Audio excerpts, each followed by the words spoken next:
Welcome to Interview Ninja Step 24, when we're going to help Corben become more aware of himself, analyze himself to some extent, and maybe see how he can adapt his behavior. We also introduce a topic called laser questioning, so we can get more deeply into analyzing just where the issues are in terms of the way Corben presents himself and projects. Shall I play?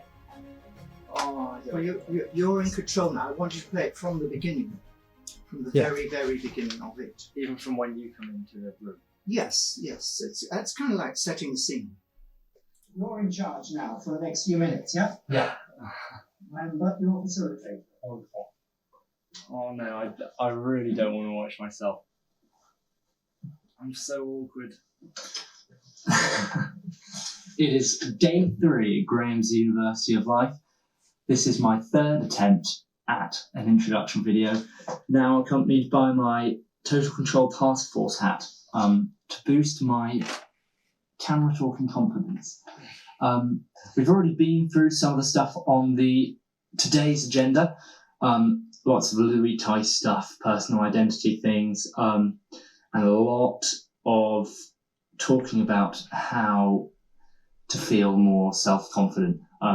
I'd say today has definitely helped me a lot more than any of the other days have. Not to say they haven't helped me, but specifically the things we've talked about today, I'm feeling like I've taken a lot more information from it that I can actually go and use straight away, which is nice. You can't really think about everything like you can just remove information from it and go and use it. You've got to slowly learn and all of that stuff. But it was good. I've learned a lot. I'm kind of disappointed that we're about to run out of time because I want to look at leadership styles. I think when Graham comes back, he's going to tell me something that I don't know about the reason why I am who I am, which I'm excited to hear. In terms of leadership styles, I'd like to hear what he has to say, because with my band stuff and my music stuff, there's a lot of that.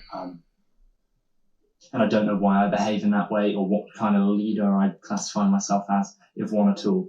But I reckon Graham knows, so we'll see when he comes back in.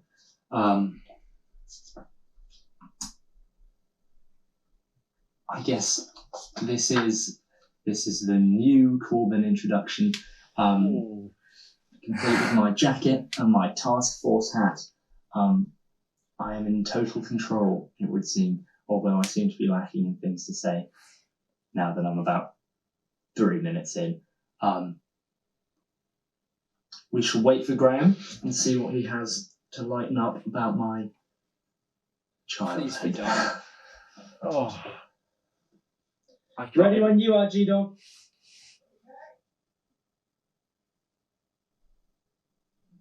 Okay, stop it then. It's just me sat in more awkward silence. See, I can deal with watching you and me interact. Are we recording? We're still recording. Shall I stop and start again? No. Yes, in a way, yes.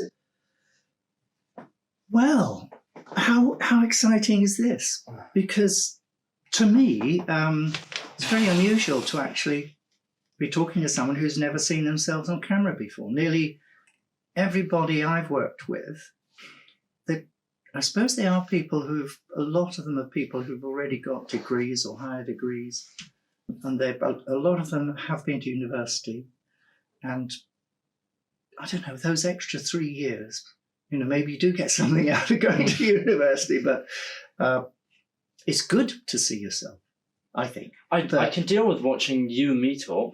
That's all right. Oh yeah, interesting point. That's fine. Mm-hmm. But me by myself is not fine.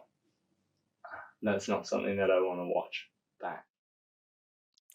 I'm about to start using a very specific, structured questioning method called laser questioning. Laser questioning is a soft skill that uses questioning to find out exactly what thoughts are in another person's mind, particularly in their subconscious and ones that they tend to defend. I need to find out where Corben's thinking process can be optimized, and especially what kind of blocks and what kind of defenses his subconscious is going to use to try to prevent having to change. Old habits die hard, and you can't help a person to change unless you understand what's going on in their mind. So now I'm going to open the door to a very particular type of questioning. You know, I've talked about questioning. So, and I've talked about level 1, level 2, and level 3 of learning things. You know, level 1 is high level concepts and the stuff you really have to know. Level 2 may be enough of the detail, well, not detail, but enough extra to be able to function properly. And level 3 is where you really have the detail. Maybe you become an expert in a certain field or whatever. Yeah. And it's getting the balance of that. So this is kind of just touching on the edge of what I call laser questioning. Okay. So I have talked to you about who, what, why, when, where, how, and how much. And those are the 7 types of question.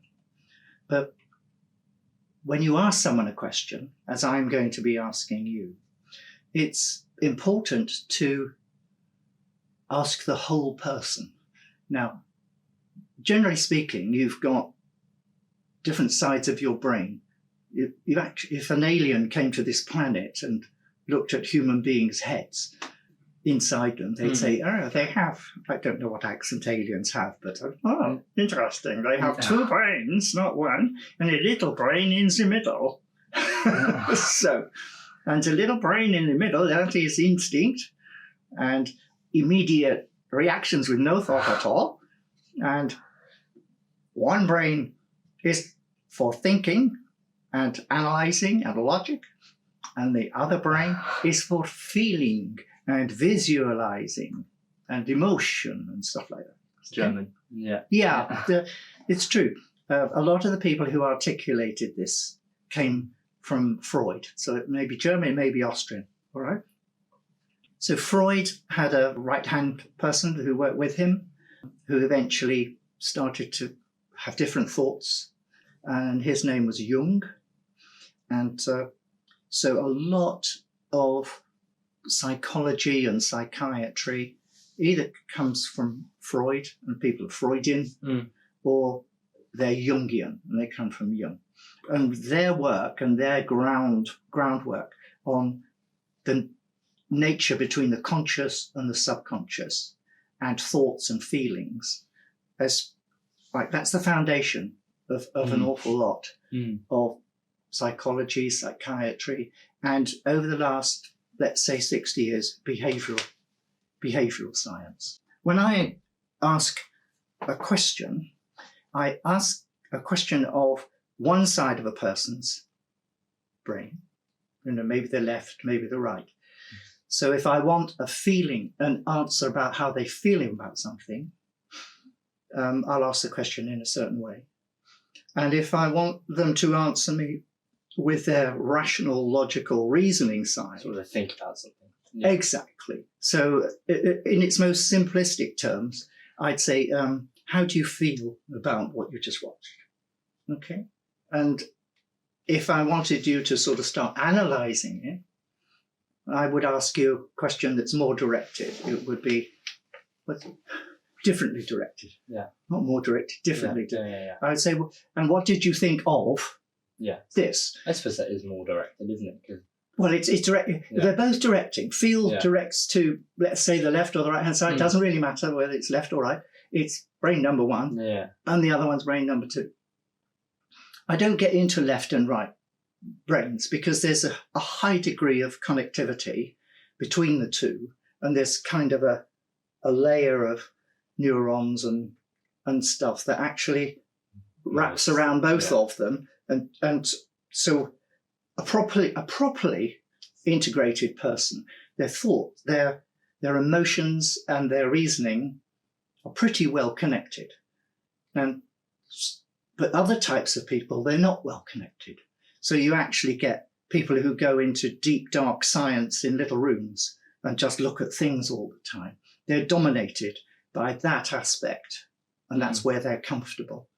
Whereas you get other people who, especially people who go onto the stage and so on, they're much happier, being emotional and thinking and feeling.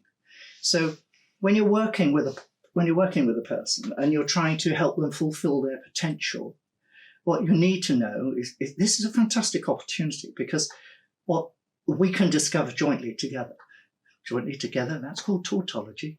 What we can discover is where the balance is in you as a person in terms of thoughts and feelings. We may even get to the point that we can understand how well integrated you are at the moment, whether we need to do some work to get you kind of out of your shell as an over-analytical person, or maybe we need to get a bit of a harness or a grip or whatever on the way you express yourself. People are all different. But I'll confess to this, all right? So what I've tried to do for the last 15 years is help people optimize themselves.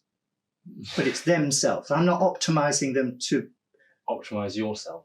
Yeah, exactly. Yeah. Or make them even the best salesperson or, support person or whatever.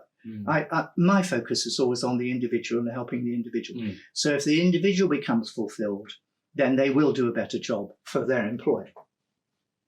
So now, a long preamble, but there's a lot in there between thinking and feeling and the beginning of laser questioning. So we've got the 7 types of question. And now what we're doing is we're talking about where's the question directed. Yeah. Okay. So now I'm going to use it, that type of laser questioning, with a view to doing 2 things. One, help you understand, and the other, help me understand you. Yeah.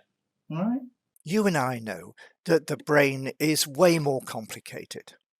However, these tapes are about practical tools and skills that we can all use without being brain scientists or any other kind of specialist. The level of detail needed would be much more if we were dealing with a disturbed person who needs a psychiatrist, but we're not doing that. It can be useful to drill down into a normal person's mind when analysing some aspects of motivation and extreme attitudes. But for now, there is a lot that can easily be fixed with Corben, helping him see more of himself, helping him become more aware, and helping him to analyse where the issues are and what he can do about it. When talking about the human mind, it's really important to differentiate between what's interesting and what can be made useful.